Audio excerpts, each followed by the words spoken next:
जय अंबे, जय जगदंबे, जय तुळजाभवानी, जय सप्तशृंगी निवासिनी. मा छिन्नमस्ता. दशमहाविद्यामधील 5वी महाविद्या तेजस्वी आणि भयावह स्वरूपाने पूजली जाते.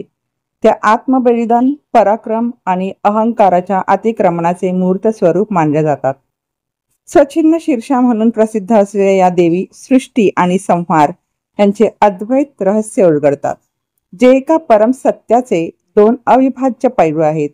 त्या रूपांतरणाच्या ज्वलंत ज्वालेप्रमाणे उभ्या आहेत, जिथे प्राणशक्ती वासनेपलीकडे रूपांतरित साधकाची जागृत कुंडलिनी सुषुम्ना नाडीतून सहस्रारांपर्यंत आरोहण करते. आज्ञाचक्रात प्रचंड चंडी स्वरूपात मा आदिशक्तीच्या दिव्य अभिव्यक्तीप्रमाणे त्या साधकाला निर्विकल्प समाधीकडे व मायेच्या विलयनाकडे नेतात. कौलमार्गीय साधनेत मा छिन्नमस्तेची उपासना उग्रही आहे आणि मुक्तिदायिनीही, कारण त्या साधकाला गहन वैराग्याच्या माध्यमातून दिव्य सामर्थ्य बहाल करतात. मा छिन्नमस्तेचे रूप विस्मयकारक आणि गूढ आहे. त्या नग्न स्वरूपात लाल किंवा नारंगी आभेत दैदिप्यमान प्रतयलीड मुद्रेत उभे असतात. त्यांचे केस उन्मुक्तपणे वाहतात आणि त्रिनयन ज्ञानज्योतीने प्रज्वलित होतात.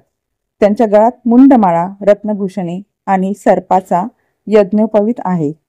जय मा दुर्गे, जय मा काली, जय मा सप्तशृंगी.